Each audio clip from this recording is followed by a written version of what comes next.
Vamos a iniciar el estudio de la electroquímica como para un curso de química general. Si bien hice otros videos de electroquímica un poco más profundos, era más para un curso inicial de físico-química, esto es más para un curso de química general. Igualmente, teniendo en cuenta que en muchos lugares se empieza a ver la química sin haber visto un curso de física, es conveniente al menos hacer un pequeño resumen de algunas propiedades básicas de electrostática. No podemos hablar de carga, de corriente, si no sabemos de qué estamos hablando. Entonces hacemos una breve introducción de electrostática. Bueno, sabemos que existen las cargas eléctricas, dos cargas eléctricas. Si son de igual signo, por ejemplo, Q y menos Q', cargas de igual signo se rechazan. Ahí están las fuerzas indicando que se rechazan. Si son dos cargas positivas, se rechazan también, y si son cargas de signo contrario, se atraen. La fuerza con que se atraen dos cargas, Q y Q', olvidémonos de los signos, separadas a una distancia r, viene dado por la ley de Coulomb, donde la fuerza, ¿sí? La fuerza es un vector, acá hablamos de la norma de la fuerza, o sea, la intensidad del vector fuerza, es una constante que se llama constante de la ley de Coulomb, que se la puede poner K, pero generalmente en los libros un poquito más avanzados se escribe como 1 sobre 4 pi epsilon 0. Toda esa constante vale 8,99 por 10 a la novena newton metro cuadrado por Coulomb cuadrado, la constante de la ley de Coulomb. Epsilon 0 se conoce como la permitividad eléctrica del vacío. Entonces es una constante multiplicada por las dos cargas dividido por la separación al cuadrado. Quiere decir que la fuerza es proporcional a las cargas.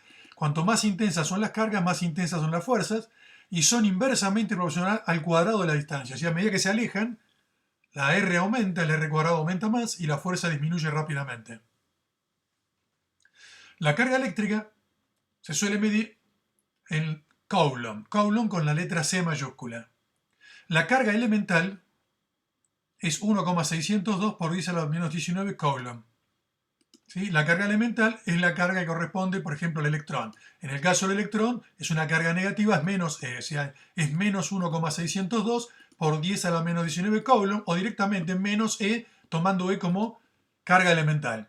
La carga del protón es el mismo módulo, pero tiene signo contrario. Es más E, por lo tanto es más 1,602 por 10 a la menos 19 Coulomb. Cualquier carga va a ser un múltiplo de E. Bueno, hablamos de un campo eléctrico. En el espacio decimos que hay un campo de fuerzas, así como existe un campo gravitatorio generado por la Tierra y todos los puntos del espacio que rodean a la Tierra sufren fuerzas gravitatorias. Cuando hay cargas eléctricas en el espacio se genera un campo de fuerzas en el espacio que se llama campo eléctrico. El campo eléctrico varía punto a punto en el espacio como el campo gravitatorio. Cuando estamos cerca de la fuente de cargas que genera el campo, porque si hay un campo eléctrico es porque hay cargas eléctricas en algún punto localizadas que generan fuerzas eléctricas. Puede ser una carga puntual la que genera el campo, como puede ser una carga distribuida en una superficie o en un cuerpo. No compliquemos demasiado la cosa, vayamos a lo más sencillo. Supongamos que tenemos una carga en el espacio, alrededor de ella se generan fuerzas eléctricas y entonces en cada punto hay una fuerza distinta. Entonces el campo eléctrico es la fuerza que experimenta una carga de justamente una unidad, o sea, de más un Coulomb en dicho punto.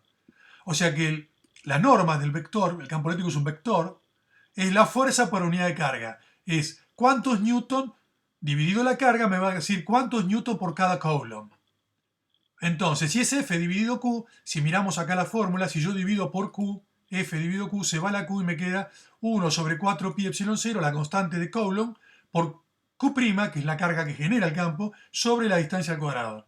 Eso es el campo eléctrico. Y se mide en newton por Coulomb.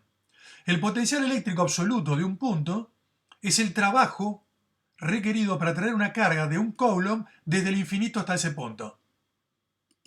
Entonces, si yo tengo que traer una carga a través de un campo eléctrico, tengo que hacer un cierto trabajo para moverla. Si voy en contra, por ejemplo, si la fuente que genera el campo es una carga positiva y yo muevo una carga de masa un Coulomb, si la voy acercando hasta un punto desde el infinito voy a sentir fuerzas de repulsión, entonces tengo que hacer trabajo para vencer esa fuerza. Entonces el trabajo dividido la carga es el potencial, pero el trabajo es fuerza por distancia, fuerza por desplazamiento.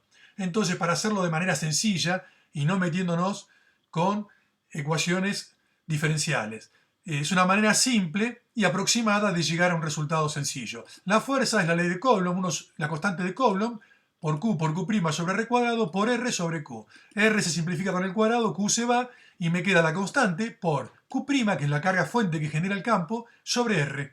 O sea que el potencial es proporcional a la carga fuente, cuanto más intensa es la carga, más intenso es el potencial, y sobre la distancia.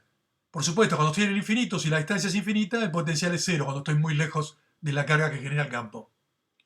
Otra cosa que vamos a nombrar habitualmente va a ser la intensidad de corriente, o simplemente corriente, le llaman I, que es la carga que circula por la sección transversal de un conductor en un segundo. Es un caudal de carga. Entonces, I es cuánta carga pasa por unidad de tiempo. ¿Sí? Si la corriente es constante, directamente se puede decir que es la carga dividido el tiempo, porque en tiempos iguales pasa la misma carga. Intensidad de corriente va a ser Coulomb por segundo, o sea, por cada segundo se conoce como ampere. La ley de Ohm establece que la corriente que circula por un conductor eléctrico, circula corriente, la corriente que circula, o sea, la I, la corriente que circula, es proporcional a la diferencia de potencial. O sea, la fuerza electromotriz que mueve los electrones, que los impulsa. Entonces, hay una diferencia de potencial entre los extremos del conductor que hace que se produzca una corriente. Y hay un factor acá, una constante de proporcionalidad, que es 1 sobre R. Si despejamos distinto, podríamos decir, primero antes de seguir avanzando, digamos que a mayor fuerza impulsora, o sea, mayor diferencia de potencial, es mayor la corriente. Es como pensemos en un caño con agua. Cuando mayor es la diferencia de altura entre los puntos de un caño, más intenso es la circulación de agua en el caño. Acá es lo mismo. Entonces, el delta phi es igual a I por R, o sea, la caída de potencial es igual a la intensidad de corriente por la resistencia. R, la resistencia, es una propiedad del material. R, si queremos ver en qué se mide, si lo despejo, es diferencia de potencial sobre I. Diferencia de potencial es volt, porque potencial es Joule sobre Coulomb, acá tenemos trabajo sobre carga, Joule sobre Coulomb se le llama volt. Entonces volt sobre ampere, eso es un ohm. Se le llama ohm. La resistencia depende de la geometría del conductor, o sea, de qué largo tiene el conductor y cuál es el área de la sección transversal. Los conductores que son muy largos tienen más resistencia. Es igual que el agua, si yo tengo un caño muy largo es más difícil mover el agua a través del caño. Y cuanto más espesor tiene el caño, o sea, más sección más grande, estoy dividiendo por un número más grande, la resistencia baja. O sea, hacer circular agua por un caño delgado es más difícil que por un caño ancho. La corriente es exactamente igual. Si el conductor es largo, tiene más resistencia, y si el conductor es ancho, un cable de mucho espesor, va a tener resistencia baja. Permite circular la corriente. Pero sin embargo, la resistencia, además de las dimensiones del conductor, depende de algo más, porque yo puedo tomar dos conductores de igual longitud y sección y tienen distinta resistencia. ¿Por qué? Porque tienen distintos materiales. O sea que hay una constante ρ de proporcionalidad que se conoce como resistividad. Esta es la resistencia, esta es la resistividad, que lo que me indica es simplemente la resistencia del material. Ρ es R cuando L es 1 y A es 1. O sea, cuando yo tengo longitud 1 centímetro, por ejemplo, y A 1 metro, 1 centímetro cuadrado, o 1 metro y 1 metro cuadrado. Entonces, cuando esto es 1, ρ por 1 es R. Entonces, ρ es la resistencia de un material que tiene longitud 1 y sección 1. Ρ, si lo despejo, es R por A sobre L, entonces es ohm. Si lo mido en sistema internacional, área es metro cuadrado, longitud es metro, me queda ohm metro. Pero habitualmente se utiliza más ohm centímetro en el laboratorio. Ρ es una constante entonces que depende de qué material es. O sea, yo puedo tener igual dimensiones, R va a ser distinto porque cambia ρ. No es lo mismo tener un conductor de hierro que un conductor de cobre o un conductor de plomo. Ρ, además del material, depende de la temperatura. En general, para los metales, cuando la temperatura aumenta, aumenta la resistencia y aumenta la resistividad. ¿Por qué? Porque los electrones tienen que circular entre medio de la red cristalina y los iones que vibran impiden o dificultan el pasaje de la corriente. Digamos que esto es una introducción muy simple, muy simple y aproximada, pero para tener una idea de las cosas que vamos a ir nombrando. No confundir corriente, por ejemplo, con potencial. Potencial es la fuerza, potencial eléctrico es la fuerza impulsora de los electrones, la corriente es el movimiento de los electrones. La resistencia es una propiedad del material, ¿sí?, que indica qué tanto frena ese material la circulación de la corriente. Bueno, la carga se mide en Coulomb y toda carga es un múltiplo de la carga elemental. Eso es lo básico, digamos, para arrancar con la electroquímica. Hablemos de los electrodos. En general, al sumergir un metal en una solución acuosa que tiene yodo, iones, se produce una diferencia de potencial entre el metal y la solución en la interfase, que se llama potencial absoluto, que es difícil de medir. Muchos años no se pudo medir, hoy de alguna manera se pudo medir.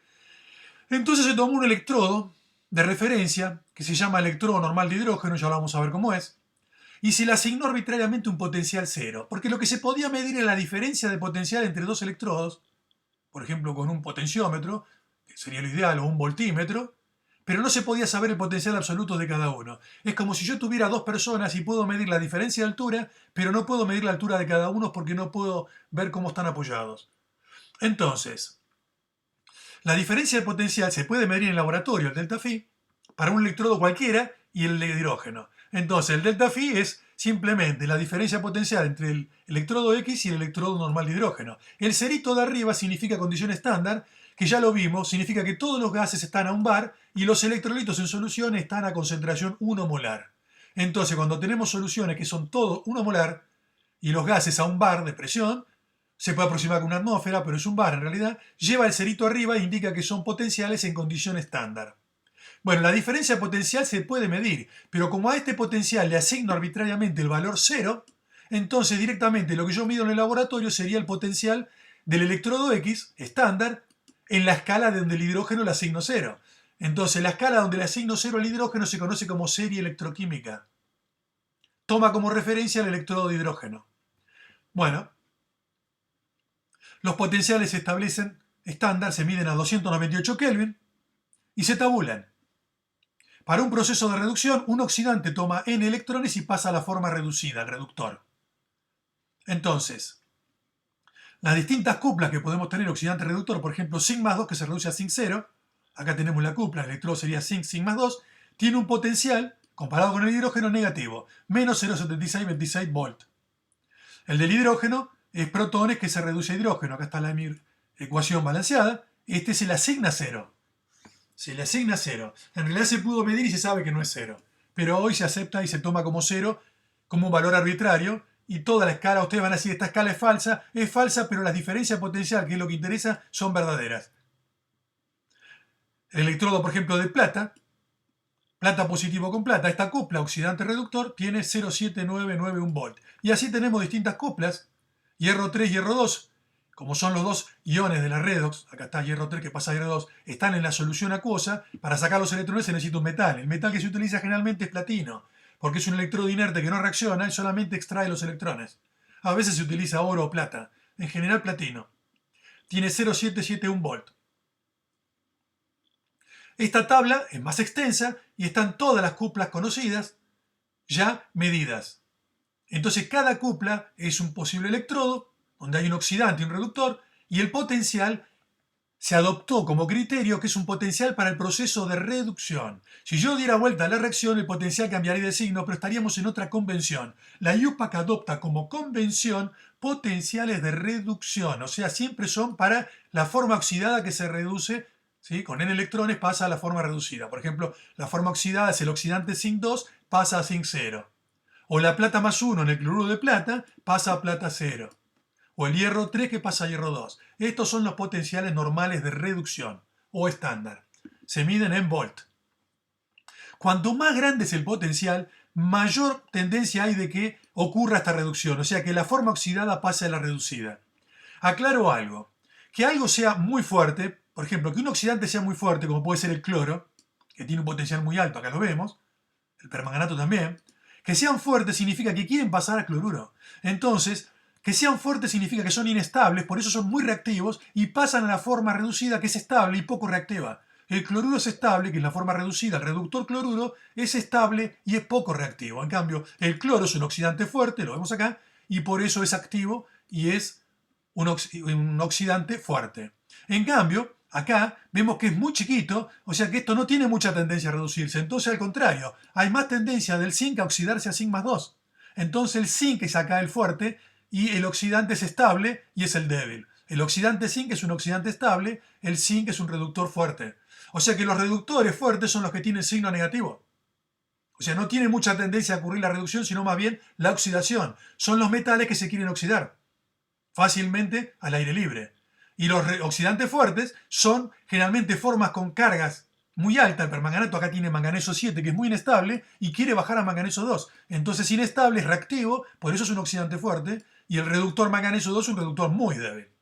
Bueno, la tabla de potenciales está, ¿sí? Y está en todos los libros y la tienen ustedes en las tablas que le asignamos en la materia. Bueno, hay distintos tipos de electrodos, no sé si es importante, pero los menciono. Lo que se llama electrodo metal-ion, un metal cualquiera con una solución de sus iones, por ejemplo, un trozo de cobre sumergido en una solución de cobre 2, por ejemplo, sulfato cúprico, que aporta iones cobre 2, o zinc metálico sumergido en sulfato de zinc que aporta zinc más 2. El electrodos redox, donde tengo los dos elementos que participan de la redo, el oxidante y el reductor, por ejemplo, hierro 3, hierro 2, férrico ferroso, ¿sí? Y para sacar los electrones, un electrodo inerte de platino. Electrodo metal sal insoluble, por ejemplo, plata, en contacto con plata más 1, pero es plata más 1 que está precipitada como cloruro de plata, y entonces la solución, si está saturado el cloruro de plata, la solución está saturada en cloruro de plata. Entonces, es una concentración fija muy característica, y este es un electrodo de referencia, que si yo mantengo la temperatura constante, lo que se disuelve siempre es lo mismo, la concentración es siempre la misma, y el potencial es muy bien conocido. Este electrodo se utiliza como electrodo de referencia en pHímetros y en muchos dispositivos eléctricos, electroquímicos, mejor dicho, tiene un valor, esta cupla, que es 0,22233 volts, o sea, se conoce con muy buena precisión. Y el famoso electrodo gaseoso, el más conocido de todos, el electrodo normal de hidrógeno, tiene un electrodo de platino, negro de platino, se deposita sobre una placa metálica, se inyecta hidrógeno a un bar, se satura. La solución tiene protones 1 molar y está saturada con hidrógeno que se pega al platino. Este es el electrodo normal de hidrógeno, al que se le asigna, ¿sí? Si yo tengo 1 molar de protones y un bar exactamente, esto tiene 0 volt. Acá está en rojo explicado nuevamente lo que dije antes. Cuanto mayor es el potencial de reducción de una cupla, tanto más fácil ocurre la reducción, desde la forma oxidada a la reducida, y mayor es el potencial oxidante del primero. Recordemos entonces, inestable significa que es reactivo o que es fuerte. Estable es que es inerte o es débil. Entonces, cuplas con alto potencial corresponden a oxidantes inestables, o sea, oxidantes fuertes. Y son los que tienen potenciales altos. ¿Y quiénes son esos? Los típicos son, por ejemplo, el peróxido de hidrógeno, agua oxigenada, es un oxidante fuerte, que se reduce a agua, que es un reductor débil. O el permanganato, que es fuerte y se reduce a manganeso 2. O el dicromato, que tiene cromo 6, que es muy fuerte y se reduce a cromo 3, que son reductores débiles. Las cuplas con bajo potencial corresponden a reductores inestables, o sea, reductores fuertes. Entonces, las formas oxidadas son débiles. Por ejemplo, el magnesio más 2, es un oxidante débil, pero el magnesio metálico es un reductor fuerte. El protón es un oxidante débil, el hidrógeno es un reductor relativamente fuerte. El sulfato es un oxidante, está mal puesto acá, débil, y el sulfito es un reductor fuerte. Bueno, en la tabla se puede ordenar de distintas formas. Lo ordeno en una forma muy tradicional que va de negativo al positivo. No están todos, están puestos algunos. Por ejemplo, la cupla litio tiene menos 3 volt, muy bajo. El zinc tiene menos 0,7. El dióxido de carbono que pasa a oxálico tiene menos 0,49. Bueno, esta es la cupla de referencia, 0. El estaño 4, estaño 2, 0,15 volt. Acá están los positivos. 0,34 el cobre, hierro 3, hierro 2, 0,77, la plata 0,8 aproximadamente, el oxígeno es bastante oxidante, justamente oxida muchos metales y tiene 1,2, el permanganato 1,5, el peróxido de hidrógeno 1,7 y el flúor 2,87. Quiere decir que acá, hacia abajo, tenemos el poder oxidante creciente, ¿sí? De los negativos a los más positivos, o sea que el flúor es muy fuerte, el agua oxigenada, el permanganato. Y así tenemos lo muy fuerte y hacia arriba los débiles. Y acá es al revés. Si acá es más fuerte, para arriba son más fuertes los reductores. Entonces, reductores muy fuertes son el litio, el zinc, el ácido oxálico. En cambio, el agua, el fluoruro, el manganeso 2 son reductores muy débiles. Así que es una manera importante de leer la tabla y tener una idea de cómo es. Es muy útil saber el módulo de la carga involucrada en un mol de electrones, que se llama la constante de Faraday. La carga de un mol es la carga de un electrón, pero en módulo, con signo positivo, por el número de electrones por mol. Entonces el Faraday es la carga elemental, porque el módulo de la carga de electrón es E. La carga de electrón sería menos E. Es E por el número de Avogadro. Entonces E es 1,602 por 10 a la menos 19 coulomb por electrón, o por carga elemental, por el número de Avogadro, que es 6,022 por 10 a la 23 electrón por mol. Esto aproximadamente 96.500 Coulomb. Serían Coulomb por mol de cargas elementales.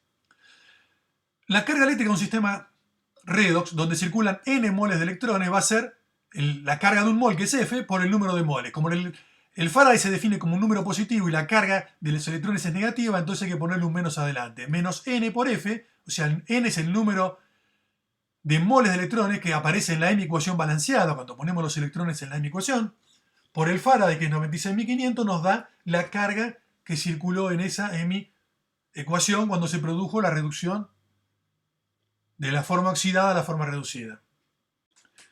El potencial eléctrico, phi, en química lo solemos llamar siempre con la letra E.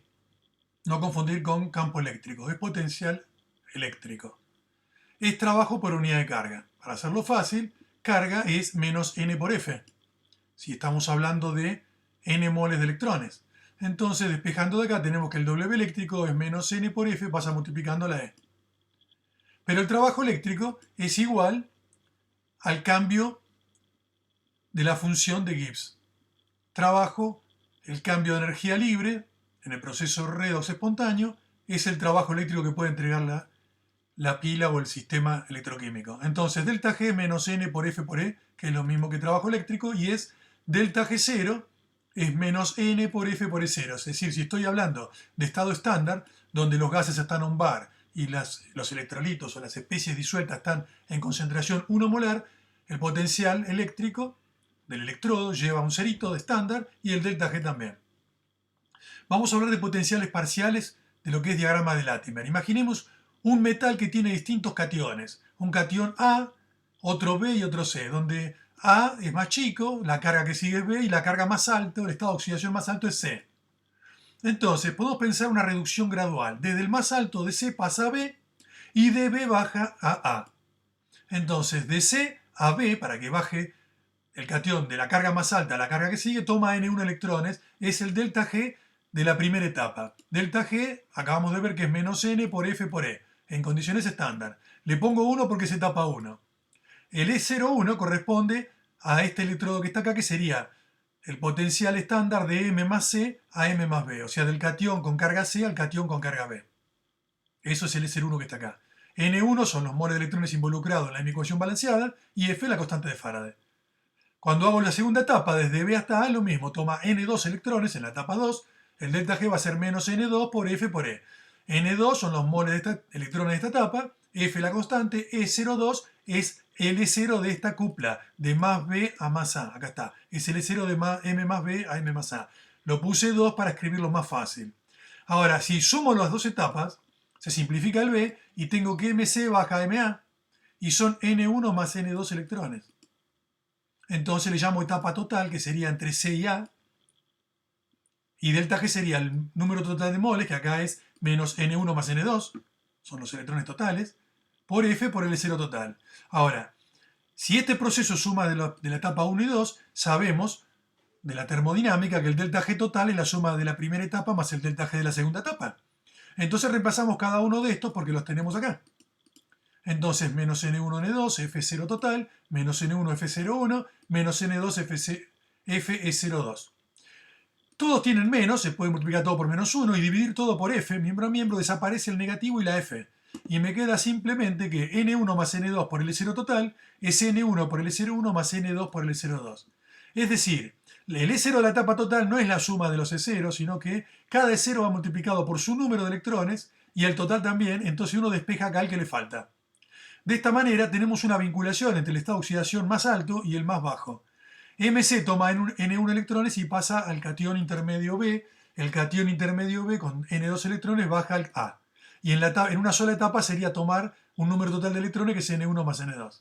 Por ejemplo, esto es lo que se conoce como un diagrama de Latimer, se suele escribir así. Por ejemplo, el cobre 2 al cobre 1 tiene 0,16 volt. De cobre 1 a cobre 0, 0,53. Y de cobre 2 a cobre 0, 0,34. Los invito a que hagan los cálculos aplicando esta relación, para ver que esto es cierto. Se puede hacer con esta regla o simplemente calculando con los potenciales de tabla, calculando los delta G, sumando y despejando finalmente el cero total. Y van a ver que estos dos suman esto que está acá. El número de electrones acá es 1, de 2 a 1 es 1, y de 1 a 0 es 1, así que acá hay 1 y 1. Y acá hay 2 electrones. O sea que la etapa total sería 2 por 0,34, tiene que ser igual a 1 por 0,16 más 1 por 0,53. Se suman con los signos que tengan los potenciales. Pueden ser positivos o negativos. Acá es una suma algebraica. Un diagrama de Latimer es interesante porque rápidamente brinda información sin tener que buscar una tabla. Relaciona, por ejemplo, todas las especies del cobre. Si uno mira esto que está acá, ve que la tendencia a que ocurra la reducción de cobre 1 a cobre 0 es más grande que de cobre 2 a cobre 1. Porque acá hay 0,16 y acá hay 0,53 volt. Entonces, yo tengo cobre en una solución, el cobre 1 va a tender a pasar a cobre 0 y al reducirse va a obligar al resto del cobre 1 a oxidarse a cobre 2. Se produce lo que se llama una dismutación. El cobre 1 se reduce y se oxida al mismo tiempo. Eso ocurre cuando a la derecha tengo más potencial mayor que el de la izquierda. Entonces, esto no es estable, se va hacia cobre 1, hacia cobre 0 el cobre 1, y por lo tanto, al reducirse a esto a cobre 0, el resto del cobre 1 se oxida a cobre 2.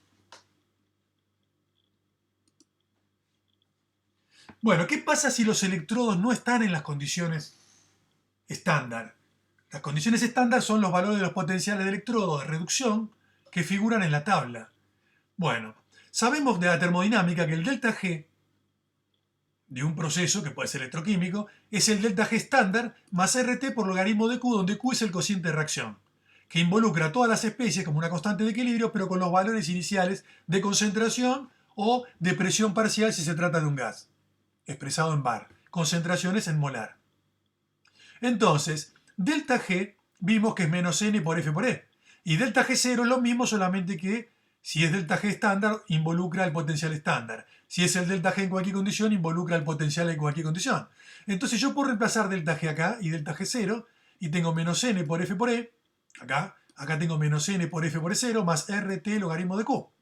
Dividiendo miembro a miembro por menos NF, menos por menos da más, se va el NF, queda E, acá se va el signo, se va NF, queda E0, y acá queda menos, porque estoy dividiendo por menos NF, menos RT sobre NF por logaritmo de Q. Y esta es la ecuación de Nernst, que vincula el potencial de un electrodo con el de la tabla.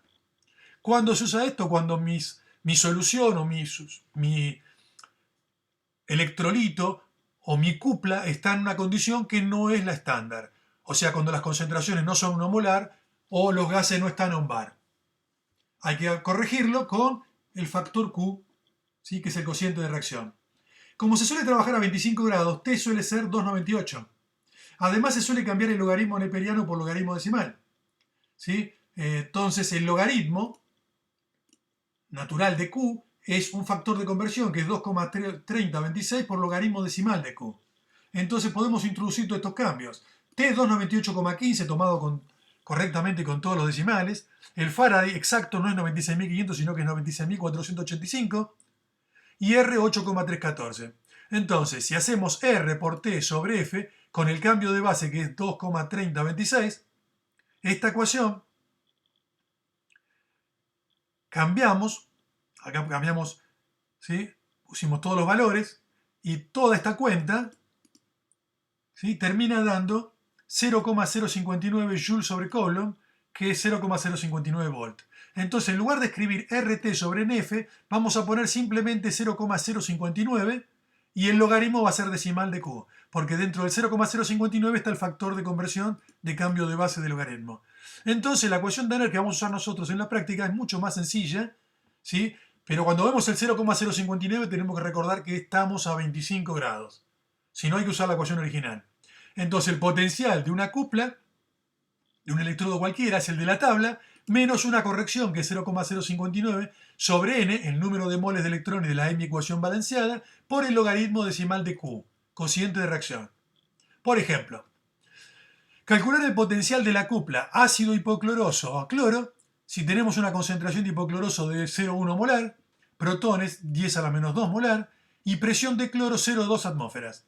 Tomemos atmósfera en lugar de bar, es aproximadamente lo mismo. Entonces, miramos la ecuación y calculamos Q. ¿Q quién sería? Es cloro, como es un gas, es presión del cloro, el agua no va en la constante de equilibrio, tampoco va en el Q, dividido concentración de ácido hipocloroso al cuadrado, tiene coeficiente 2, y protones al cuadrado. Entonces reemplazo. Presión del cloro me dicen 0,2, habría que pasarlo a bar para ser exacto, pero aproximadamente lo mismo. La concentración es 0,1 al cuadrado y protones 0,01 al cuadrado, hago toda la cuenta y da 2 por 10 a la quinta. Entonces E es igual al E0 menos 0,059 en el logaritmo de Q. Reemplazo. El E0 es el valor de tabla, que acá está, es 1,611, menos 0,059 sobre 2, son 2 electrones, por el logaritmo de Q que encontré que es 2 por 10 a la quinta. Hago toda la cuenta y me da 1,455 en lugar de 1,611. O sea que esta cupla en estas condiciones no vale el valor de la tabla, vale menos, vale 1,455. Quiere decir que el poder oxidante del ácido hipocloroso, que es bastante alto, porque es 1,61 acá, bajó a 1,45, se volvió menos oxidante en estas condiciones que está acá. Esta es la aplicación fundamental de la ecuación de Nernst. Poder corregir el potencial de los electrodos al valor que tenemos en el laboratorio.